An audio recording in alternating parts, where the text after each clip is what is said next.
Maison de société. Chose vue par Jacques Roberti.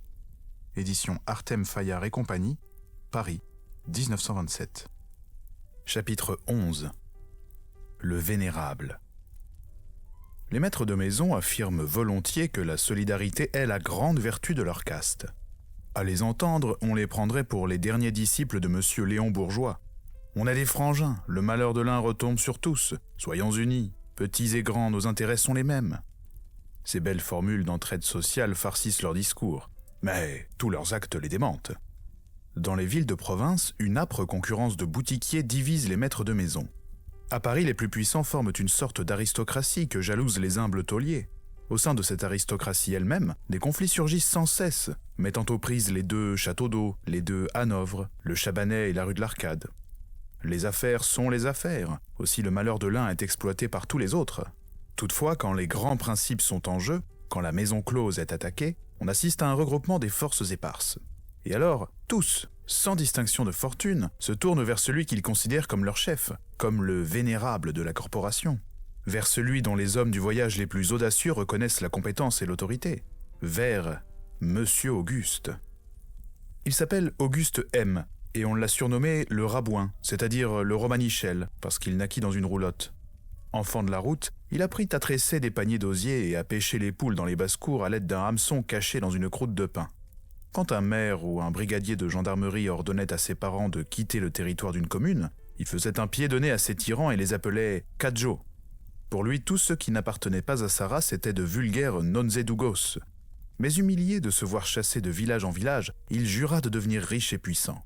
À 20 ans, il se maria et voyagea enfin dans une roulotte dont il était le seul propriétaire.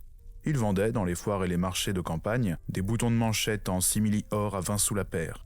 Sa femme, un fichu d'indienne sur les épaules, de grands anneaux de cuivre aux oreilles, battait les tarots sur une petite table et prédisait l'avenir aux paysans. Auguste, en 3 années, économisa 25 000 francs. Avec ce modeste capital, il se rendit acquéreur d'une maison close d'Angoulême, à l'enseigne de la sous-préfecture. Dans cette bonne ville de garnison, son activité fut telle qu'il put bientôt acheter à Ruffec et à Barbezieux 2 autres maisons qu'il confia, en parents dévoués, à ses 2 frères. La guerre survint. Madame Auguste, qui avait troqué son fichu d'indienne pour une mantille de soie et ses anneaux de cuivre pour des boucles d'or enrichis de diamants, gémit. « C'est notre ruine !»« C'est la fortune !» répondit Auguste. « Nous allons mettre la sous-préfecture en gérance et prendre une grande tôle dans un port. » Au Havre, dans la rue des Galions, il devint le patron de la Lune, la meilleure affaire de la ville. Pendant 4 années, la guerre fut pour lui une corne d'abondance. Il s'intitulait fournisseur des armées, entassait chaque soir dans un coffre-fort tous les billets et toutes les pièces que les matelots et les soldats, en de longues processions, avaient jetées sur son comptoir pendant qu'un phonographe nasillait, l'un après l'autre, les hymnes nationaux des armées alliées. 2 ou 3 fois par an, il allait à Paris consulter un marchand de fonds, spécialisé dans la vente des maisons de bon accueil. « T'as une cabane pour moi ? Je suis preneur !» Aussi lui furent adjugées, à un prix raisonnable, pendant que la guerre faisait rage, des maisons à Beauvais, Angers, Rouen et Abbeville. Après l'armistice, il avait en rabio 2 gentils millions qui lui permirent d'acheter au centre de Paris un établissement quasi officiel et de faire flotter le drapeau de sa firme dans la capitale de l'Alsace reconquise, aux fêtes de la plus opulente maison de la ruelle des Bœufs. Il songea alors à se reposer. Il avait bien à lui 15 tôles, en plein rapport, placées sous la sauvegarde d'honnêtes gérants, et des parts d'associés dans 4 ou 5 autres cabanes qu'il contrôlait. Il loua place de la République un vaste appartement, où il résolut de mener une existence bourgeoise et quiète.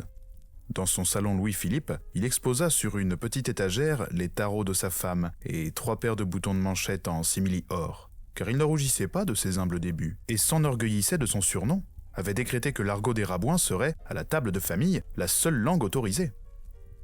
Pendant quelques mois, il joua au billard dans un petit café, se promena dans Paris. Mais bientôt, le désir de brasser de nouvelles affaires s'empara de lui. Il acheta une maison de rendez-vous rue des Mathurins et la confia à la femme de Coco le Balafré. Puis on le vit chaque jour à la porte Saint-Martin, dans les bars que fréquentent les patrons en remonte, et Faubourg Montmartre, dans l'officine de Madame R, où il est toujours sûr de rencontrer des collègues de province. Sa renommée grandit. Le nom du Rabouin devint célèbre dans toutes les maisons closes de France. On le jalousait et on l'admirait. Bientôt, le bruit courut qu'il s'était créé, grâce à son immense fortune, d'utiles et puissantes relations. Des avocats réputés, des hommes politiques le protégeaient, assurait-on. Aussi des patrons en difficulté avec le fisc et la police vinrent le consulter. Un procès qui eut dans toute la corporation un immense retentissement acheva de le mettre en vedette.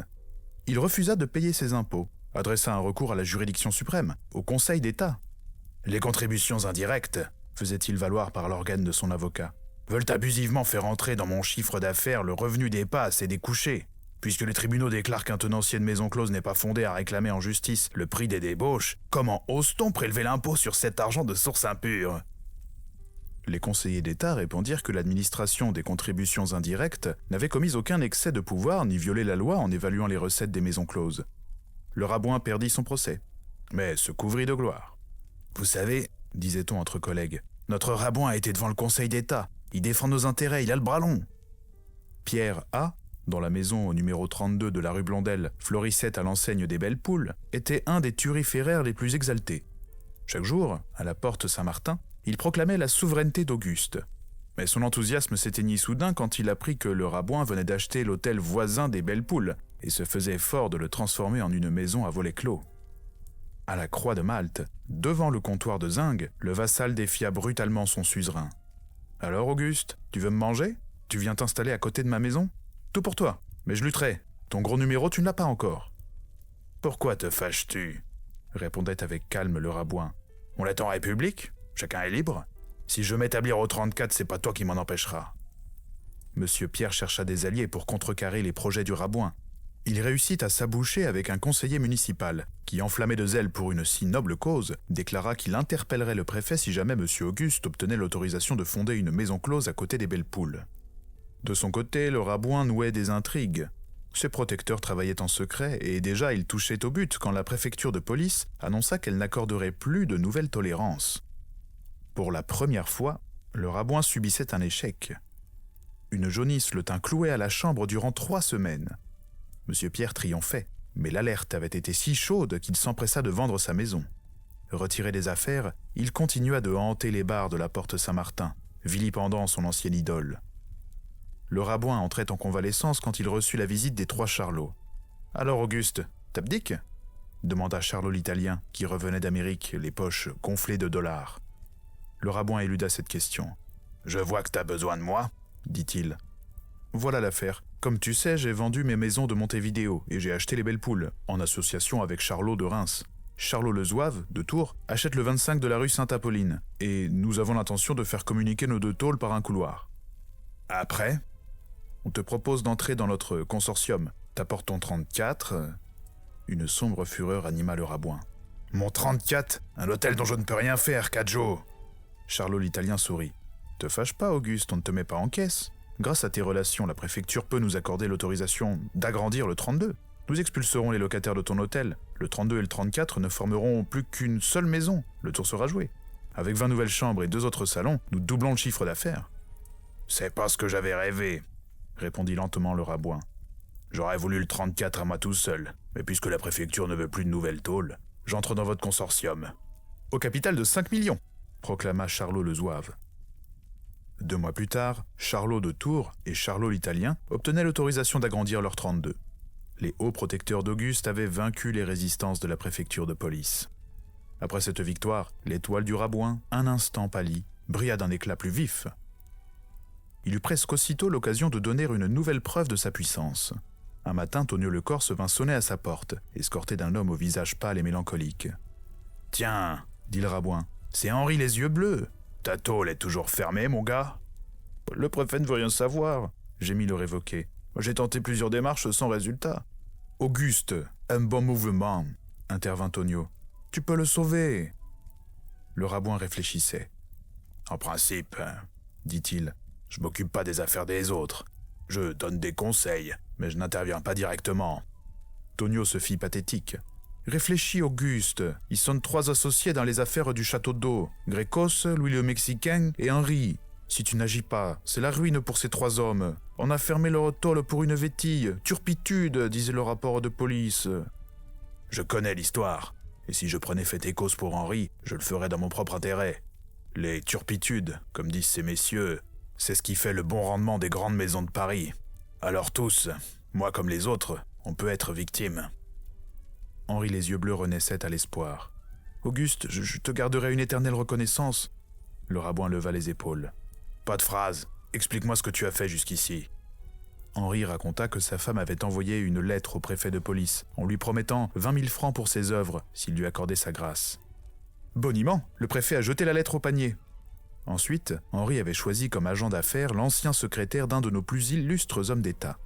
Il lui avait versé 100 000 francs. « Il t'a escroqué. Je le connais. Il n'a plus aucun crédit depuis qu'il a quitté son patron. Laisse-moi faire. Accorde-moi 8 jours. » La semaine suivante, dans la salle à manger du cercle fréquenté par les grands tauliers de Paris, Tonio le Corse, Henri les Yeux Bleus et le Rabouin dînaient à une table fleurie de roses et d'œillets. Un quatrième personnage, leur invité, avait pris place à côté d'eux. C'était le chef de cabinet d'un sous-secrétaire d'État. Il portait d'énormes lunettes à monture d'écaille et son visage barbu ressemblait à un bonnet à poils. Le Rabouin, sobrement, exposa l'affaire d'Henri les Yeux Bleus, puis il laissa tomber un chiffre. 120 000. La barbe noire frissonna, les yeux s'allumèrent derrière les lunettes d'écaille. Mais Henri avait sursauté. « 120 000, c'est trop !»« Tais-toi !» ordonna le Rabouin. « Toto le voit 1,5 million, et puis vous êtes 3 à supporter les frais. S'il faut, tu vendras ta villa à la Varenne. » L'homme à la barbe noire murmura. « Je crois pouvoir vous donner l'assurance que dans 1 mois, le décret de fermeture sera rapporté. » 1 mois plus tard, en effet, la dame d'Henri les Yeux Bleus était réintégrée dans les cadres de l'activité avec tous droits et privilèges. « Le Rabouin, » proclama Tonio le Corse dans un café du boulevard Montmartre. « Il met le préfet dans sa poche. Il est aussi puissant qu'un président du conseil. » Riche et honoré, le Rabouin n'est pas heureux. Il a son vautour qui le ronge, comme Prométhée. Ce vaste et beau domaine qu'il a patiemment formé, gros numéro par gros numéro, comme un paysan arrondit sans cesse son patrimoine d'un nouveau lopin de terre, il se demande dans quelle main il tombera après sa mort. Il voit déjà son précieux héritage éparpillé, ses maisons vendues à des étrangers. Longtemps, il se berça dans l'espoir que son fils et sa fille seraient ses dignes successeurs. Il rêvait de fonder une dynastie. Les lanternes rouges de l'aïeul, petits-enfants, arrière-petits-enfants se les transmettraient, de génération en génération, comme des flambeaux. Aussi, avec quelle joie il maria sa fille à Henri les Petits Pieds. Il ne pouvait trouver un gendre plus digne de lui. Henri, toujours chaussé d'escarpins vernis qui faisaient valoir l'élégante finesse et l'exquise cambrure de ses pieds, avait déjà fait ses preuves. Il avait tenu une maison close en pleine guerre, au camp breton de Coët-Quidam, puis il avait acheté les 3 maisons de Chartres, le 15, le 19 et le 23 de la rue des Juifs. L'avenir lui souriait. En dot, le Rabouin offrit à sa fille un de ses plus beaux établissements. Le contrat fut passé devant notaire.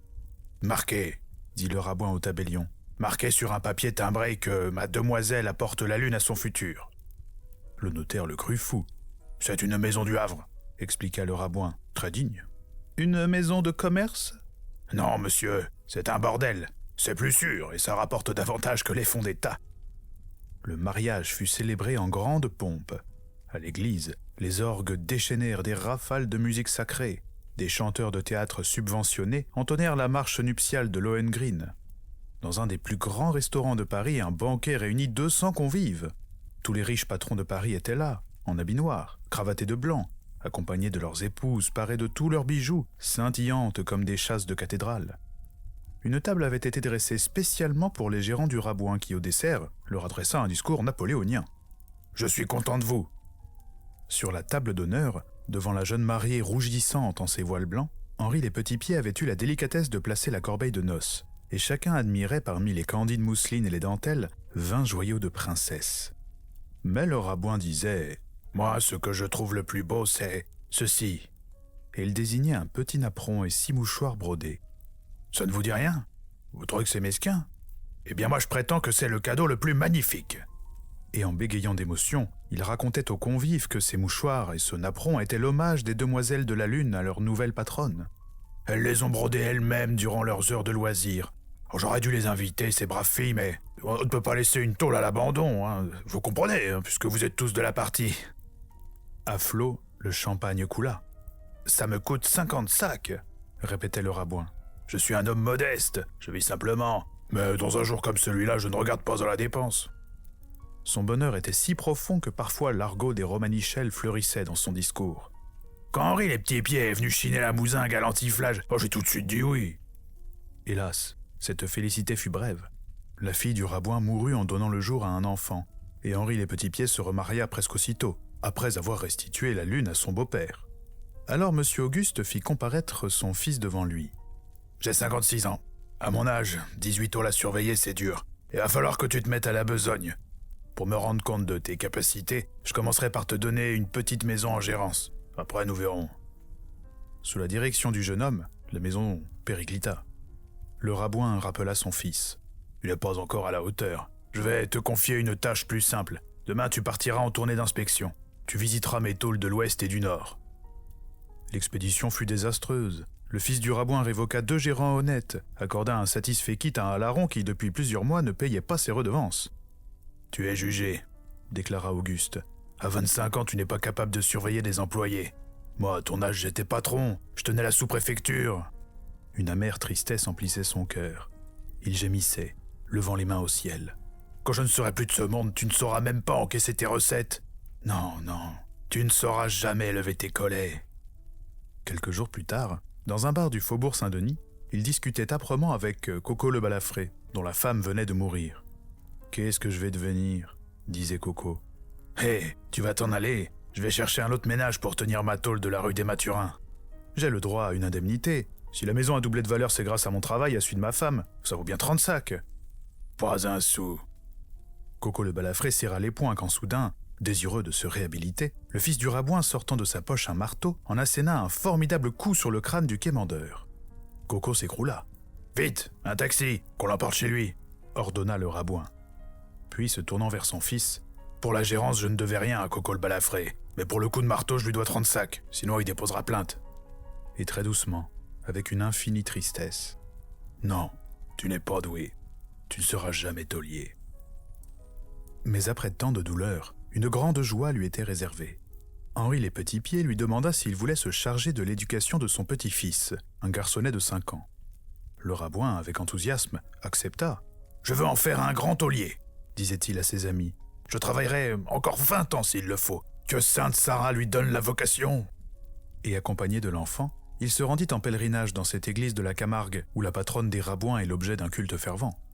Il promit à Sainte Sarah un collier d'or et un manteau de pourpre, si elle réalisait son vœu en prenant le bambin sous sa sauvegarde. Cet homme, qui gouverne une 20aine de maisons closes, a une pauvre figure d'expéditionnaire besogneux. Petit, mince, effacé, le rabouin poursuit, avec une farouche énergie, un orgueil indomptable, la mission pour laquelle il est né. Fin du chapitre. Je vous rappelle que ce podcast est réalisé en toute indépendance et sans publicité. Je vous invite donc, s'il vous a plu, à le soutenir en vous rendant sur la page Tipeee dont le lien est en description ou en le partageant autour de vous. Je vous donne rendez-vous très bientôt pour le prochain chapitre qui s'intitule « La maison sous l'orage ».